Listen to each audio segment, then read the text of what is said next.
Hey guys, welcome back to Castle Gnarlo. As you'll see here, we have completed our first experience grinder. It's a little baby. We better take care of that one because he might be able to get out of there. It's a very simple one. There, over there, through that passage, you can see the zombie spawner that we've been working on for a long time. It's featured in several of our videos. I finally got around to finishing it. It's a simple drop mechanism, the old-fashioned kind. I've got water that washes them down into a channel, takes them to a long tube that takes them up to a 22 block drop and drops them right here, so that I can reach out and touch someone just like that.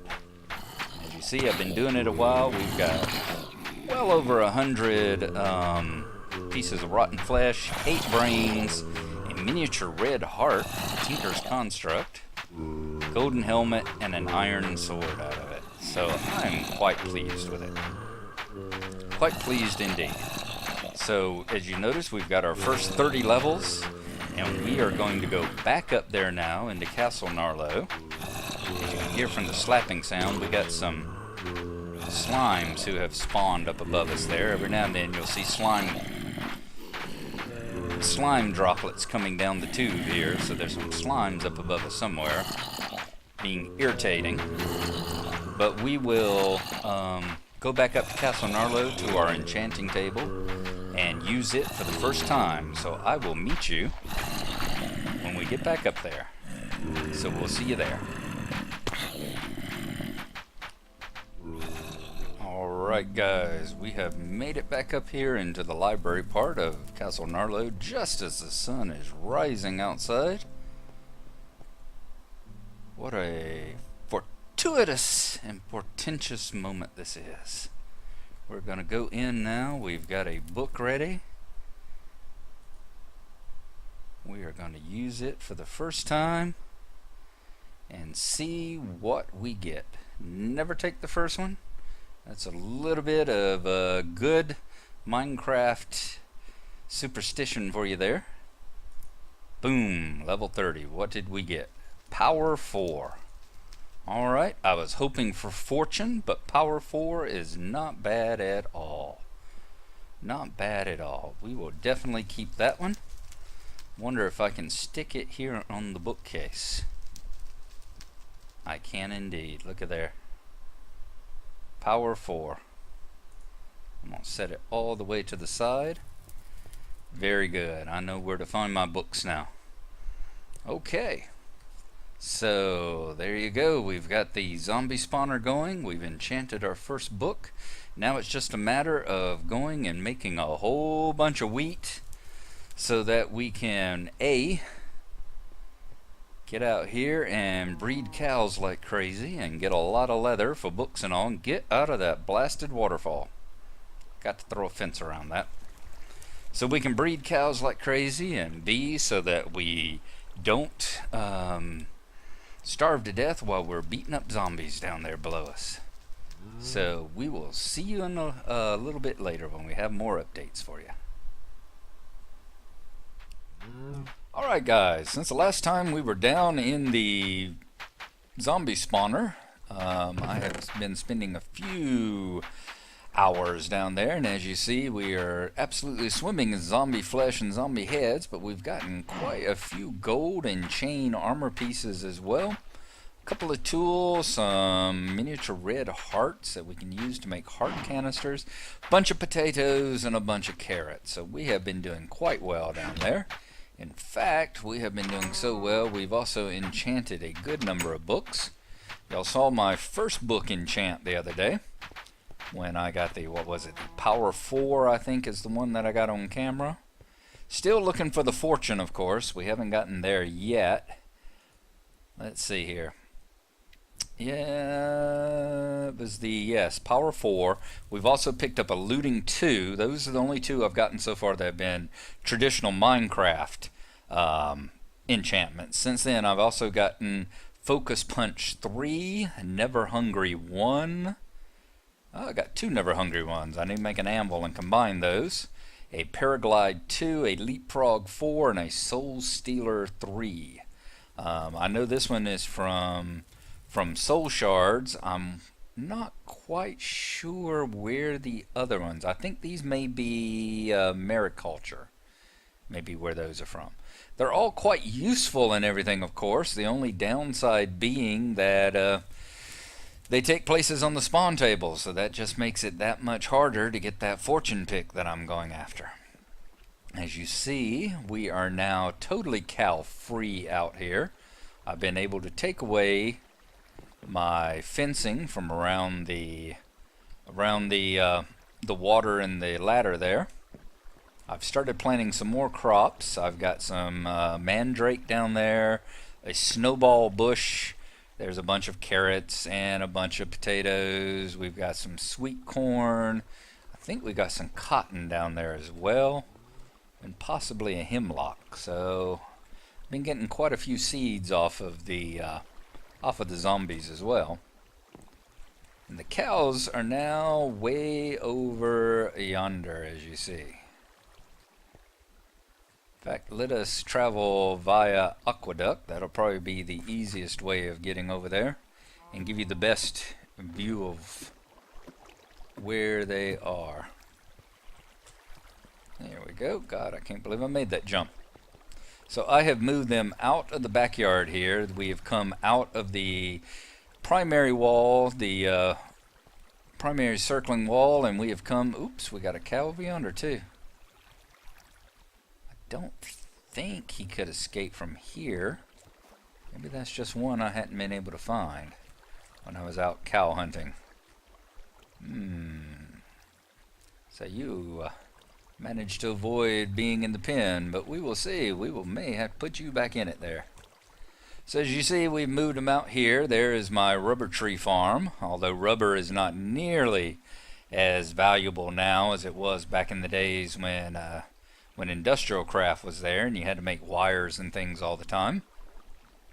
And I fenced part of it off. As we grow cows, we may eventually let them spread throughout this area, but for the moment they're fenced off in a section right here, which I am calling Calsylvania.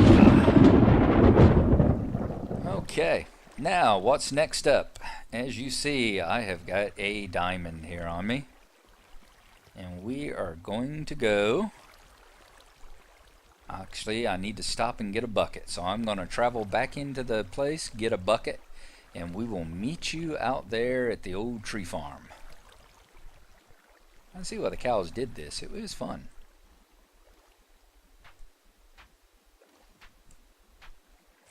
Alright, our quest for a bucket led us down here. That is the way down to the... down to where the zombie dungeon was, and as you see, I've got far more stuff here as well. There's more osmium boots, leather caps, a whole bunch more, another gold helmet, a bunch more zombie flesh and all. So that wasn't all the zombie stuff up there. I've been collecting an awful lot of it. But most importantly, we've got our buckets here too. So back up, let's get out of the deep mine and head on out. And it is raining. Of course it would start raining. We'll head back on over here to the Sylvan Island.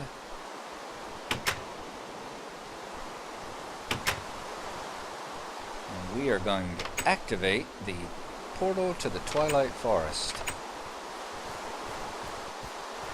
Now that the zombies... Another thing that wasn't occurring back whenever I was playing, zombies were like everything else. They had, what, about a 20 block radius that they could probably see you in and notice you. So I used to not have to worry about them out here, but during the whole period of time... Come on, lag. There we go. During this whole period of time that I was out here going through all these trees and putting up the reeds and all, I did get attacked twice by zombies, and there's no place out here that they can spawn, so they had to have spawned out there on that hill or on that gravel and then wandered over here to me.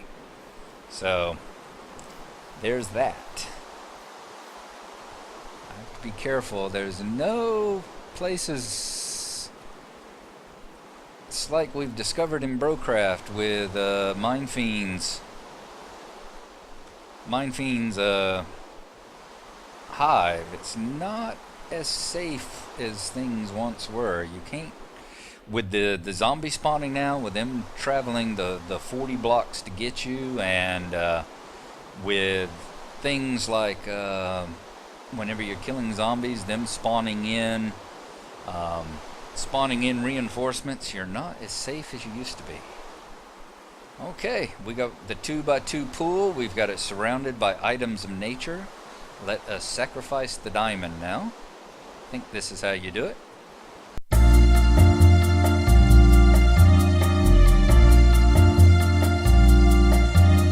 Let's try throwing in the diamond one more time. There we go. Good grief. Ooh, that hurt. And there's the Twilight Forest pool. Why it didn't operate the first time, I don't know. Maybe it was because of these lag spikes I'm having. And it just did not notice that I'd thrown one in there. Maybe it went in during a spike. But what we're going to do, I'm going to grab me a couple buckets. I do not know. I think it's supposed to make a portal on the other side. Just in case it doesn't, I'm going to have the material to find our way back here. And in we go. Let's get up a sword. And here we go.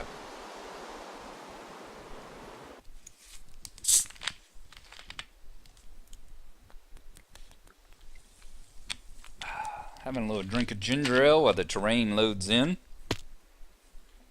Oh, nice. And it did give us a portal. Okay. But it looks like we are buried under a canopy forest. So that is why I brought cobblestone. Let us wall ourselves in here right quick. I forget from the time I spent working in the Twilight Forest, which wasn't a lot, whether critters can, what kind of spawns you have, whether they'll be traditional Minecraft monsters or whether they don't spawn here or what. But I don't want to take the chance. So we will go ahead and throw up a nice safe hidey space here.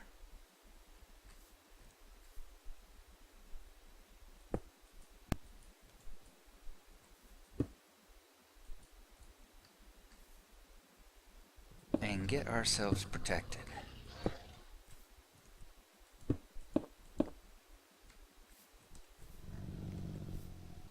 I'm definitely hearing things growl at us anyway. So the quicker we get up a wall of protection, the better.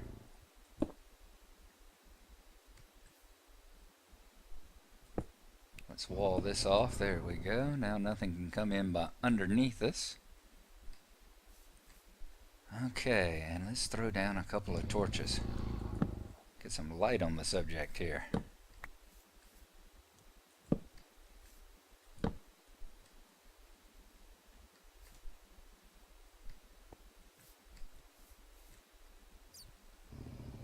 We got a cave there. Yep, we got a cave right off to our side. Alright, so here's the Twilight Forest. And I will definitely be exploring that very soon. I was not anticipating coming up in either a canopy forest or a dark forest or whatever it is that they call this particular place. I do not remember. But man, it does get dark in here. And as I said, I'm not sure what potential monsters spawn. So I'm going to make sure that I'm a little bit better equipped before we come back here. So let us jump back through.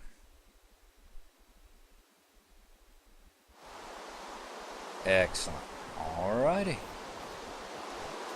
There you go. That's how we have progressed so far on County Gnarlo.